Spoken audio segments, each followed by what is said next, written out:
Hi, this is Shoptalk. I'm Raquel Rodriguez. With a little help from microfinance, small and micro entrepreneurs can get a simple business concept off the ground and running. For the PinoyMe Foundation, microfinance helps run an altogether different revolution: the fight against poverty.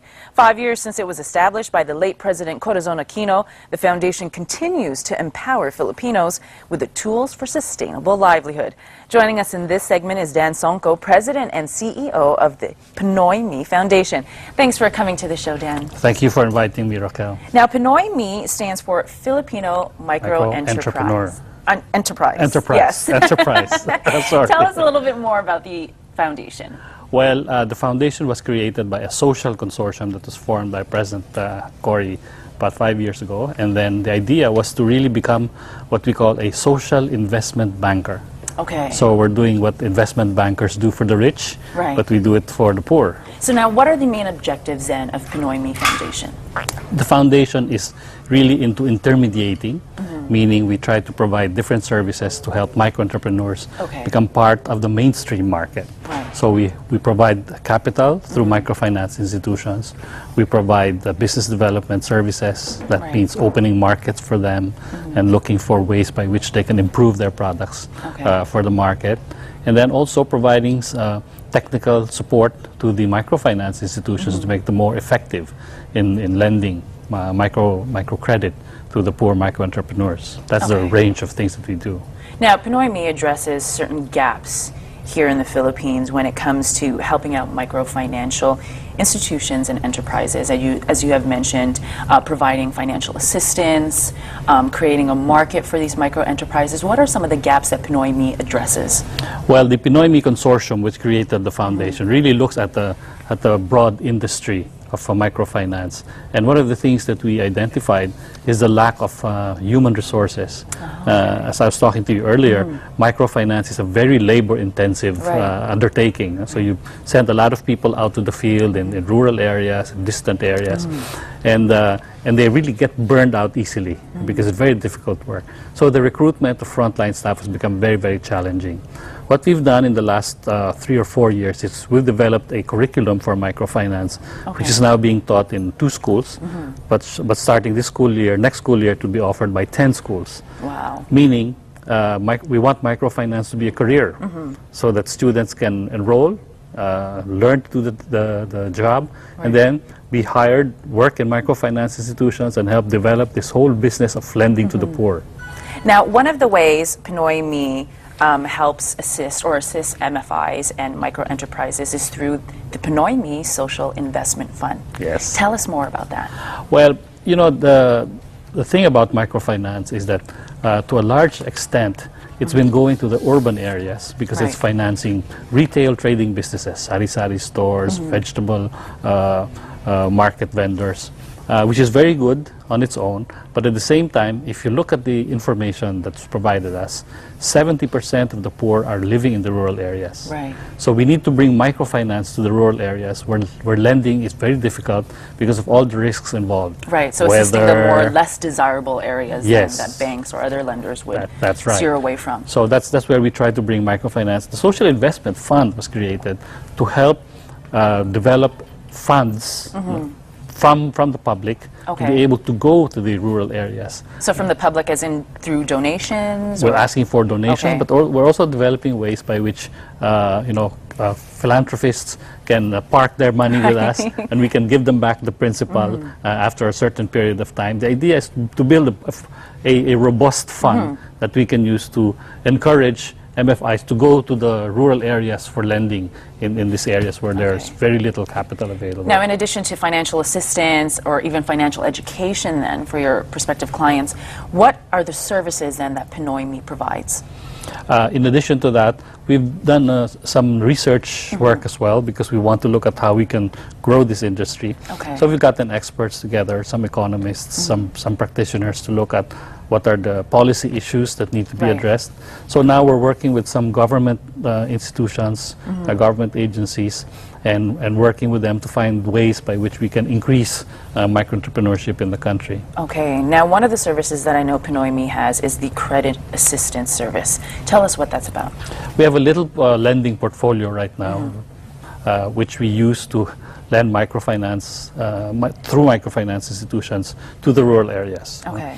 So we have 7 partners right now who are working in different parts of the country. Right. And we try to help them become more effective in what they do. Apart from the little capital, the loan that we provide them with technical services.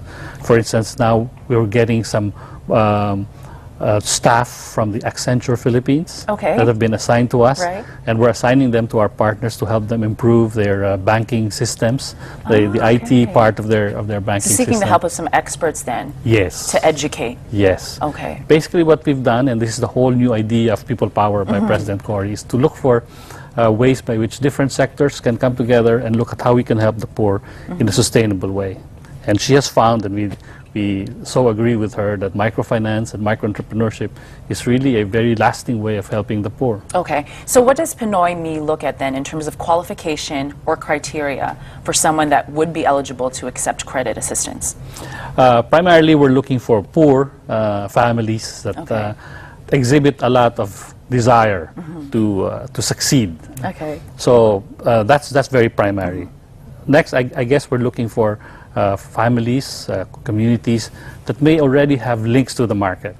For instance, there are some companies that are buying directly from the farmers, their vegetables, their onions. Can you give us any examples? Well, I was talking to you a while ago about a backyard poultry farmers group that we're helping. It started in Bukidnon. They're selling to this very popular lechon manok chain. And they're growing 2,000 heads of chickens in the backyard, literally in the backyard. So we help this NGO that's organizing the farmers, providing them with a little bit of capital. But now we're also providing them with business advice. We're bringing, finance experts to them and help them look at their balance sheets, help them look at their operations to see how they can scale up and be able to help more farmers get into this business. Now, the backyard chicken farmers is just an example of project finance, which is another service that PinoyMe offers. That's right. That's right. So we look at different ways by which we can. What we'd like to do is scale up what we see are enterprises that already have links to the market. Right. It's very disheartening to see a lot of opportunities going awry because they don't have the capital for it. And as you know, if you engage in business, capital is one of the key ingredients, right? And we think that this is where the poor are really disadvantaged. Right. Now, when it comes to that example that you had given us, especially with the backyard chicken farmers, how has PinoyMe changed the lives of some of the micro-entrepreneurs or micro-enterprises that are out there in the Philippines? Well, in this case, before they started to get into the backyard farming, their income was probably 2,000, 3,000, 4,000 pesos a month. Wow. What the chicken, the backyard poultry chicken does is it doubles their income. Wow. It doubles the income of the family. That's the experience that they've had in the past, I think, 2 or 3 years that they've been engaged in that business. So very clearly putting money into the pockets of the poor enables them to buy more food, to access better health services, send their children to school. It's a tremendous change in their life. Now, for those micro-enterprises that are not currently under the PinoyMe umbrella and are looking to learn more and gain more information about how to make their livelihood a little bit more sustainable, how do they go about applying to be a part of the foundation? Well, we're happy to work with microfinance institutions that have at least a 3-year track record, that have already exhibited certain level of experience. So they can call us up and get in touch with us. Our website is www.pinoyme.com, and we have all the information there about how they can work with us. Now, PinoyMe sounds like an awesome and inspiring foundation. For those who are interested in helping out, how do they get in touch with you? Well, apart from donating to our social investment fund, which is what we really welcome at this point, we are also accepting volunteers. Great. Finance experts, entrepreneurs, designers who can help the poor improve their products, or IT experts who can help microfinance institutions improve their business processes. Great. So we're looking both at donations in cash and service from professionals. Now, before we wrap up, what are the plans for this coming year in terms of PinoyMe's projects or programs coming up? We have a big event next week. We're celebrating our 5th anniversary. Great, congratulations. Well, thank you. This is in conjunction with the 25th anniversary of People Power.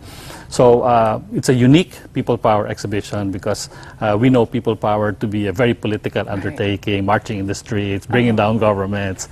We'd like to think of people power as a way of helping the poor become part of the economy. Right? So the exhibit is all about exhibiting how big companies are buying directly from the poor and getting their products into their business.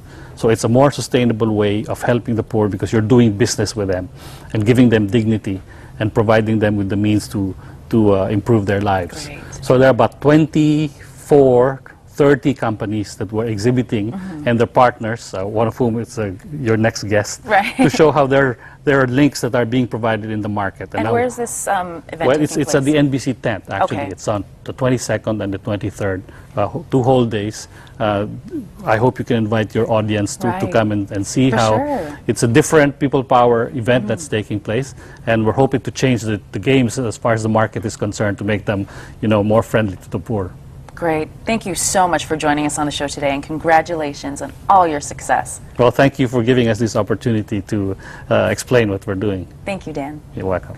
Coming up, we talk to one of PinoyMe's partners and their own efforts in microfinance. Stay tuned. Shop Talk. We'll be right back.